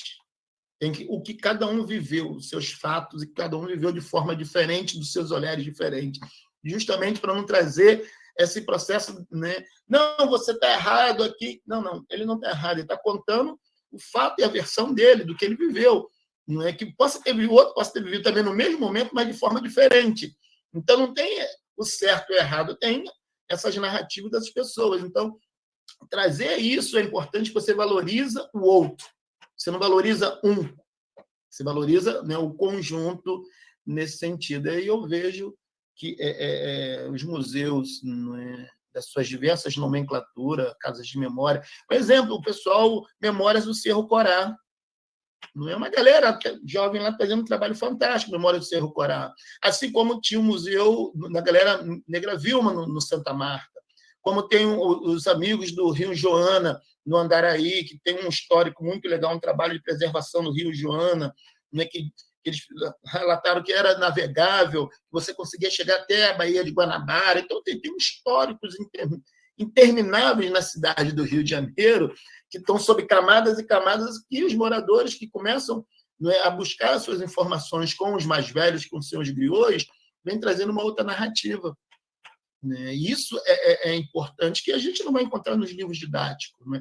Só para terminar, quando eu trago, falando dessa questão de que essa região da Rocinha ela teve uma participação muito importante, isso a gente está pesquisando, né? Vou pesquisar mais aprofundadamente, dentro da questão do abolicionismo, que foi um reduto de abolicionista, né? Onde era o quilombo, né, das Camélias, que o José Seixas, que era um abolicionista, ele acolhia os escravizados, né, fugitivos ali, ou ele comprava as alforrias, e a galera ficava liberta ali, e tramando organização para libertar outros, e eles iam para, né, onde hoje é aqui na Vila Riso, que era a Fazenda São José da Lagoinha, onde os abolicionistas se encontravam escondidamente, né, para traçar a estratégia. Então, essa região ela carrega, não é, um arcabouço de luta, de libertação. Não é? E aí as pessoas não sabiam, mas a gente vai conseguir aprofundar um pouco mais essas informações para trazer o valor, né, que tem essa localidade, e aí passa por uma questão da sua identidade também. Não sei se respondi os dois. Maravilha, obrigado, querido. Vou passar para o Luiz, então. Luiz, passa a resposta para você ter esse espaço, e aí, quando você terminar de responder, a gente avalia se vai ter tempo para mais perguntas ou não, tá bom? Obrigado. Tudo tá ótimo. Então, estou me ouvindo bem aqui, que eu mudei de aparelho aqui, né? Agora estou me vendo também. Deixa eu, pelo Afonso, acho que é importante falar pelo Afonso, depois aí pego a do Alexandre também. Afonso, como eu falei, né, na década de 80, o pessoal se reuniu já lá para se movimentar e questionar o Mário Andreasa lá, sabe? E, olha, você não vai fazer mais do que isso, pelo amor de Deus. Então, começaram a se movimentar e criaram ali, eu não sei se é o primeiro ou não, certamente não é, mas um pequeno jornal chamado União da Maré. O símbolo do jornal era uma flor, eram as pétalas, e dentro das pétalas se colocava o nome das comunidades que existiam à época. Tarcunião, Nova Holanda, Tarcunião, Nova Holanda, Morro do Timbal, Baixo Sapateiro, né? E Nova Maré. Eram cinco. Então, ali já aponta um pouco essa história da questão política, né? Daquela região ali. Porque eu penso que a Maré, talvez, tenha sido o território, o espaço quadrado, e como território, que mais tenha tido uma intervenção, seja do município, do Estado, do governo federal e dos próprios moradores. Tem intervenção de todas as formas na Maré, né? E a intervenção do morador é muito grande também. Então, e aí voltando, vindo mais para os dias atuais, ou seja, 25 anos atrás,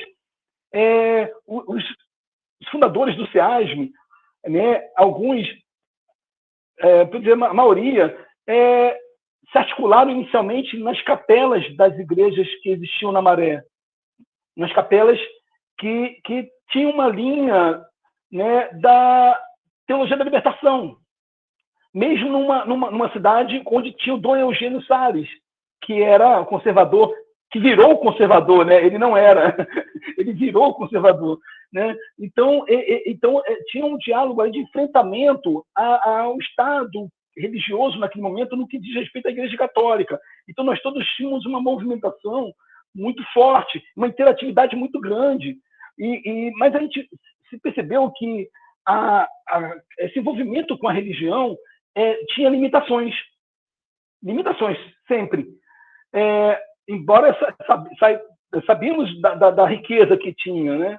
E depois houve envolvimento em seguida com o partido, com a política partidária. Naquele momento o PT estava, né? Era nos corações e mentes dos jovens, da população como um todo, como uma plataforma inovadora de construir um país, né? De transformações verdadeiras e tal. Então, houve um envolvimento muito forte com o partido, com o PT. Se criou o núcleo PT Maré naquele momento, né, na década de 1990, na Maré. Mas se viu também que atuar com o partido também tem limitações. Pela igreja tinha limitações, com o partido tinha limitações.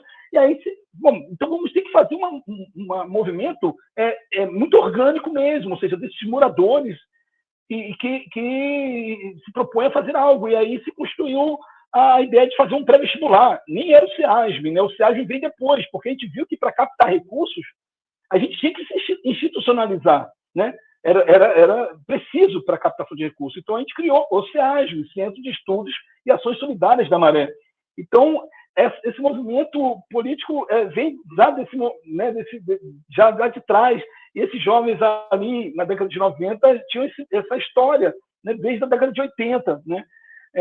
E hoje a gente tem o Museu da Maré, dialogando diretamente com o SEASM, se propondo para essa questão política em relação à memória. Né? Descobrimos que é importante essa questão da memória. Então, o caminho político foi mais ou menos esse, entendeu, Afonso? O Partido da Maré. E aí, como museu constituído, em 2006, muita gente falou assim, gente, quem é que vai visitar esse museu na Maré, na favela? Esse museu do PT, não tinha nada a ver com o PT, mas esse museu do PT, e quem que estão querendo glamorizar o museu, estão querendo glamorizar a favela com o museu. Ou seja, não entenderam o espírito da nomenclatura museu, no museu na favela. Nosso intuito era justamente o contrário, era para provocar, né, esse lugar onde tem, né, a gente tem uma visão dele como um espaço, né, nobre, né? A gente quis, olha, esse espaço nos pertence também, tem tudo a ver na concepção da museologia, que a partir da Mesa de Santiago, em 1972, como o Alexandre pontuou aí, né? Inclusive eu tive a honra de participar da comemoração da Mesa de Santiago de 40 anos, em 1912, né? Eu fui lá falar em nome do MINOM, né? Do Movimento Internacional para uma Nova Museologia, no qual eu tive a honra de ser membro, né, da comissão do MINOM. Então, tem esse movimento de 72, essa discussão que vem trabalhando com o museu e que vem abrindo outros caminhos, mas a gente tem que entender que o museu ele nasceu na França, ele não nasceu no Brasil, na favela do Brasil. É aí onde eu quero chegar, viu, Alexandre? Eu tenho uma visão muito não sei, talvez muita gente pode não entender ou não aceitar, mas eu acho que os museus, qualquer museu, ele pode ser desconstruído no sentido das suas ações. Eles são gestados por pessoas contemporâneas a nós. Não são pessoas piores ou melhores ou conservadoras ou tradicionais do que eu. Bom, existem essas pessoas, a gente sabe. Mas será que elas estão nos museus? Né? O Museu da República hoje é um museu tradicional? Não, o Museu da República tem uma direção do Mário Chagas, que é, como você falou, um dos maiores expoentes do mundo sobre a museologia social. Então, o que faz o museu são as pessoas.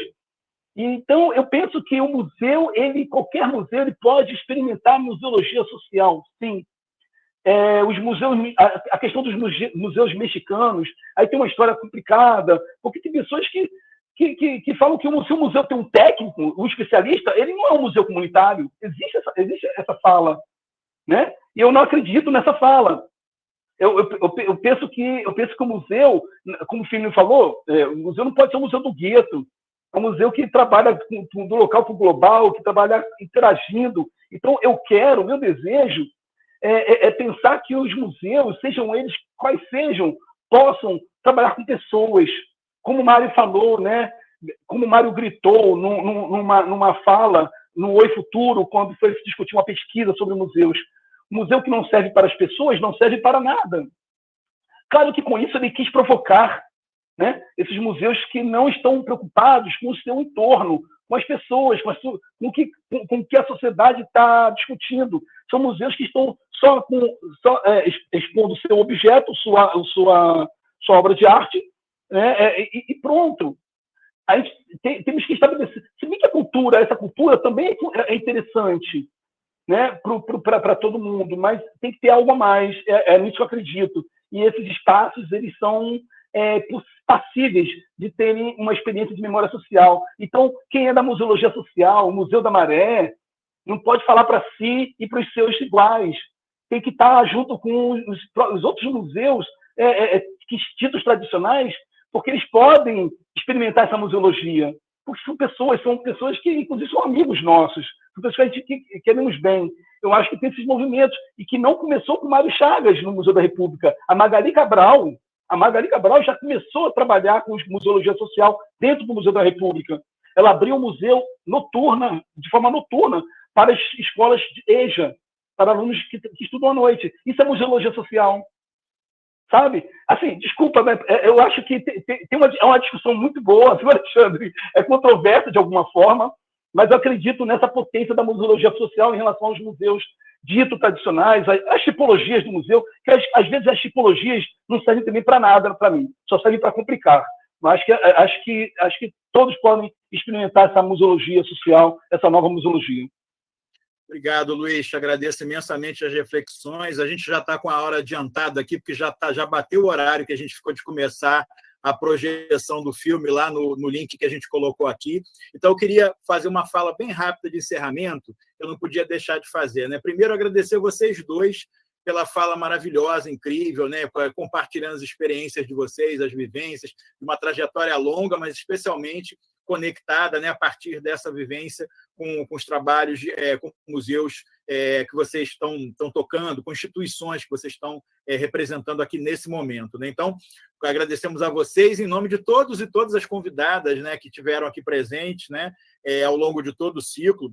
Enfim, a gente estava agradecendo, então, a Regina Abreu, ao Mário Chagas, a Vivian Fonseca, a Marta Abreu, né, a mãe Nilce, ao Idiarruri Cadivel, a vocês dois. Agradecer imensamente, né, a presença das pessoas aqui, né, que se inscreveram no curso ou que estão acompanhando a gente pelo chat lá no YouTube. Não faz sentido se a gente propuser um curso desse e as pessoas não chegarem junto, não vestirem a camisa. A gente teve aqui em torno de 30 a 40 pessoas a cada sessão que a gente fez, o que a gente considera que é um número muito positivo, e com certeza isso vai servir para impactar, para mudar um pouco a forma das pessoas pensarem, né, para compartilhar experiências. Lembrando que é super importante que o pessoal não só assine a lista de presença daqui hoje, mas também a gente ainda não colocou, mas já vai estar lá no Pluriverso, o formulário de avaliação, que é super importante antes da gente emitir os certificados, por favor. Tá? Então, eu queria agradecer o fomento que a gente tem também da coordenação de extensão, que além do fomento ao projeto, ela nos cedeu o canal no YouTube, né, para a gente fazer a transmissão e assinatura de uma conta do StreamYard. Queria falar que aqui no chat tem muita gente manifestando aqui, né, seu contentamento, a felicidade, dando parabéns pelo curso, muita gente fazendo essas observações, se vocês quiserem dar uma olhada, e convidar todo mundo, né, para quem puder assistir, né, nesse link que a gente compartilhou ainda agora, né, colocando aqui mais uma vez, para assistir com a gente esse filme que tem tudo a ver com toda a discussão que a gente está fazendo, né, ao longo de todo o curso. e que vai ser exibido agora num outro link, não nesse que está exibindo a nossa conversa, mas num outro link que eu acabo de recolocar aqui para vocês, tanto no canal do YouTube quanto aqui no chat, né, do nosso curso. Então, não sei se Afonso quer falar alguma coisa, mas a gente já estourou bastante o horário. Queria agradecer imensamente. Queria fazer aquela foto para não esquecer. Agradecer mesmo, agradecer demais a presença de todos aqui. Acho que foi ao longo dessa semana, foi muito proveitoso, acho que foi sensacional. E a gente está encerrando aqui com chave de ouro, né? Então, agradecer mais uma vez ao Firmino, ao Luiz Antônio. Acho que foi um encerramento com chave de ouro mesmo para todo mundo que acompanhou. Vamos abrir a câmera, gente, rapidinho, para fazer aquela foto coletiva aí, por favor? A gente faz a tradicional foto em todas as aulas aqui. Então, vou contar até 5 aí para dar tempo do pessoal chegar, né? Acho que bacana a gente ficar muito feliz, não por vaidade, mas pela pertinência, né, desse curso e saber que isso está sendo importante para mais gente, né? Enfim, eu vou fazer aqui, então, a foto contando aí. Cadê o Luiz? Luiz, dá para abrir a câmera aí rapidinho? Eu estou aqui. Eu estou aqui aberto, não? Está aberto, está aberto. Eu queria pedir para o Ricardo Belial ver minha mensagem. Eu preciso muito falar com ele. Maravilha. Já fazemos essa mediação. Posso ter o contato de um para o outro. Ricardo, se você quiser me passar pelo Facebook, teu contato de WhatsApp, eu encaminho aqui para o Luiz, tá bom? Então, eu fiz uma primeira foto, deixa eu fazer a segunda rapidinho. Espera aí, rapidão.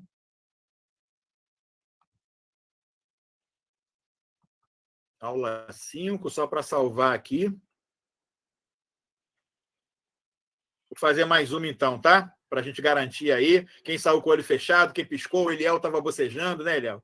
Vamos lá. Agora tudo bem. Gente, então, um grande abraço, prazer enorme. A gente está encerrando um pouco na correria, não era como a gente tinha imaginado no começo, mas eu acho que é por um bom motivo, né? Porque a gente conseguiu mais uma frente aí que a gente não esperava, né? E que a gente pôde agregar ao curso uma parceria muito bacana com o Cineclube Anquito, que é o nosso cineclube aqui do campus do IFRJ, né? Que foi, enfim, criado por alunos e alunas aí da produção cultural, mas que hoje atende ao campus. Então, agradecer aí todo mundo que participou mais uma vez, agradecer as nossas bolsistas, a nossa intérprete de Libra, que estão na transmissão lá do YouTube, e beijo grande. A gente dá notícias aí, mas não deixem de, nos próximos dias, dar uma olhadinha lá no Pluriverso, né, para dar uma olhada nesse formulário de avaliação, vai ser super importante para a gente, tá bom? A gente se encontra aí na luta, porque todo mundo que está aqui é de luta, né?